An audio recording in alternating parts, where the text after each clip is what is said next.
नमस्कार, मैं सन्नी कुमार। मैं अभी जन स्वराज के ट्रेनिंग आश्रम में हूँ और हमारे सामने उपस्थित है एक यूपीएससी एस्पिरेंट।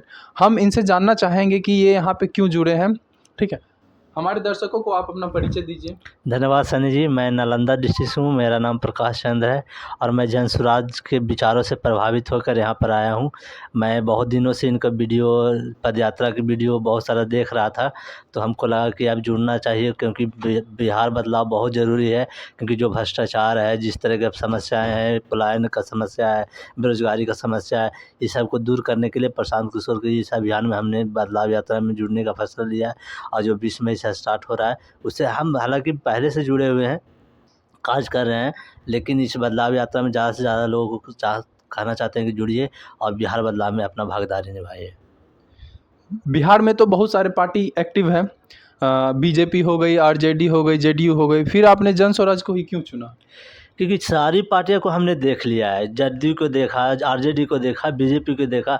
इन सब जो काज करने का जो तरीका है, उसमें जनता का भला नहीं हो रहा है। सारी पार्टियों ने अपना अपना समय लिया, टेन्योर लिया, लेकिन जितना होना चाहिए था बिहार का विकास, उतना हुआ नहीं। तो इस बार जन स्वराज का जो प्रशांत किशोर है, उनका कहना है कि हम 10 सालों में बिहार को अग्रणी राज्यों में लेकर जाएंगे। तो जब बिहार हमारा अग्रणी राज्यों में 10 सालों में बनेगा, तो हम एक विकसित बिहार बनाना चाहते हैं। क्योंकि जब तक विकसित बिहार नहीं होगा, तो हमारा देश विकासशील से विकसित राष्ट्र नहीं कहलाएगा। और जब हम कह सकते हैं कि हमारा देश जब विकसित बनना चाहेगा, तो बिहार पिछड़ न जाए, इस अभियान में हम छूट न जाए, इसीलिए हम प्रशांत किशोर के साथ मिलकर कंधे से कंधे मिलाकर आए हैं जुड़ने के लिए, ताकि हमारा बिहार भी विकसित प्रदेश बन सके। क्या आप लोग को लगता है कि जन स्वराज की पार्टी की सरकार इस बार बनेगी? ऑफकोर्स ज़रूर बनेगी, क्योंकि जिस तरीके से चल रही है, अभियान चल रही है, जिस तरीके से प्रशांत किशोर दिन ब दिन जिस तरीके से रोजगार के मुद्दों पर सवाल उठा रहे हैं, जिस तरीके से यहाँ के बेरोजगारी के मुद्दे पर सवाल उठा रहे हैं, जिस तरीके से जनता से कनेक्ट कर रहे हैं, और जिस तरीके से इनकी रैलियों में जनता की जो भीड़ आ रही है, उसके देखते हुए ऐसा लगता है कि इस बार सरकार जन स्वराज की अवश्य बनेगी। कैसे हम बिलीव करें कि जो प्रशांत किशोर ने वादा किया है वो उस वादे पे खरे उतरेंगे? क्योंकि बहुत सारे पॉलिटिकल पार्टी ने अपने बहुत सारे वादे किए, लेकिन वो उन्हें पूरा नहीं कर सकी। हाँ, ये सच है कि जिस तरीके से पॉलिटिकल पार्टी ने वादा करते हैं, बाद में निभाते नहीं हैं, मुकर जाते हैं, इससे जनता को एक धोखा मिलती है, उसका विश्वास टूटता है। लेकिन उतना ही सच यह भी है कि जनता को भरोसे के लिए ही प्रशांत किशोर ने कहा है कि आप मुझे देखकर वोट मत कीजिए, अपने बच्चों को देखकर वोट करिए। जब बच्चों को देखकर वोट करेंगे, तो एक उम्मीद होगा कि हमारे बच्चों की स्थिति कैसी है, उसके पैर में चप्पल नहीं है, बदन पे कपड़े नहीं है। जब ये देखकर वोट करेंगे, तो आप सच्चे लोगों को चुनेंगे। आपके समाज से जो जो उचित जो होंगे, जो आपके समाज के कर्मठ उम्मीदवार होंगे, उनको ये टिकट देने के लिए बोले हैं कि हम आपके समाज से पूछ कर लोगों को टिकट देंगे, ताकि ऐसे लोग चुन कर आए जो आपके लिए काम कर सके, भला कर सके, आपका सामूहिक विकास कर सके। और यही सोच जन स्वराज का लोग अन्य पार्टियों से अलग बनाती है।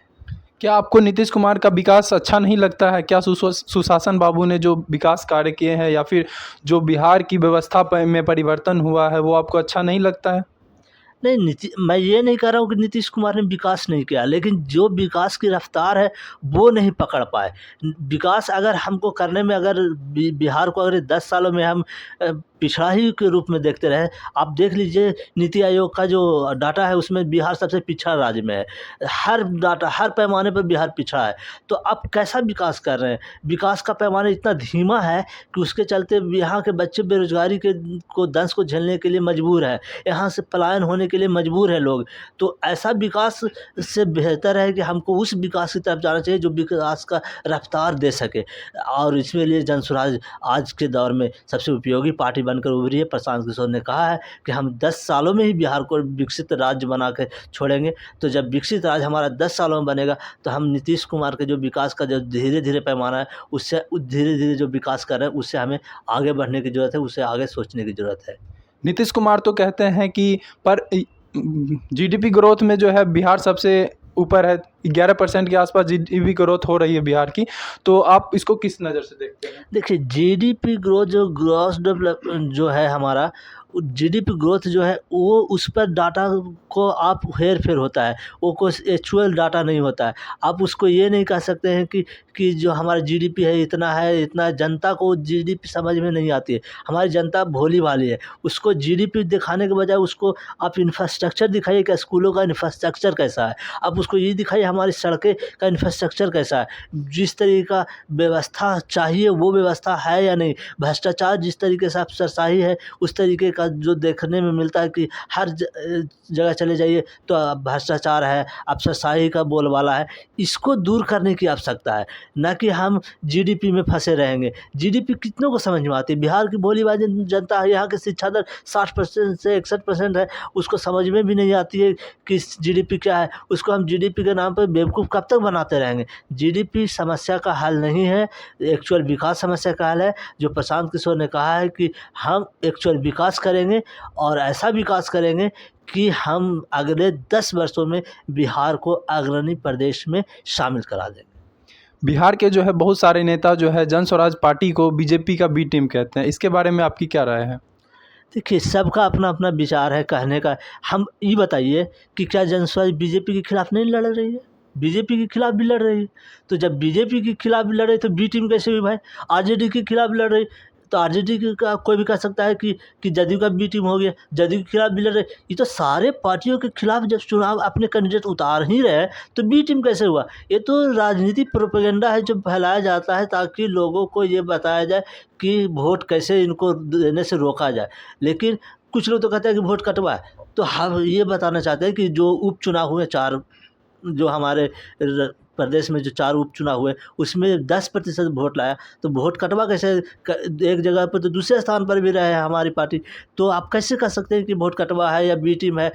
ये सब जो बात वही लोग कहता है जिसको डर बैठा गया है कि जनसुराज जिस तरीके से उभरा है, जिस तरीके से जनसुराज का पैठ लोगों के बीच बना है, इससे लोगों में डर बैठ गया है। अब विपक्षी पार्टियां इसको जोर तौर से खासकर आरजेडी कह रही है कि बी टीम है बीजेपी का, एक प्रोपेगेंडा है जिससे कि बीजेपी को बढ़ाया जाए। आरजेडी बीजेपी में फिक्स है क्योंकि वो चाहती है कि प्रशांत किशोर जैसे लोग न आगे बढ़ पाए। कुछ लोगों का कहना है कि प्रशांत किशोर तो कहते हैं कि हम सीएम नहीं बनेंगे, लेकिन जब न्यूज़ वाला पोल कराते हैं तो प्रशांत किशोर का ही नाम होता है। वो क्यों नहीं कोई ऐसा व्यक्ति का नाम देते हैं जिन्हें वो सीएम बनाना चाहते हैं? देखिए, सीएम का फेस होता है वो चुनाव के बाद निर्धारित होगा। जब जनता मैंडेट देगी, जनता का जब मैंडेट आ जाएगा, जब जनता स्वीकार कर लेगी जनसुराज को, जब हमारी पार्टी सत्ता में आ जाएगी, जब सीटें आ जाएगी, तो हम बैठकर विधायकों को बैठाकर एक लोगों को चुनेंगे, उस समय निर्णय लिया जाएगा। अभी कह देना कि जनसुराज का सीएम कौन होगा, ये जल्दबाजी होगा, इसका फैसला करना उचित नहीं होगा।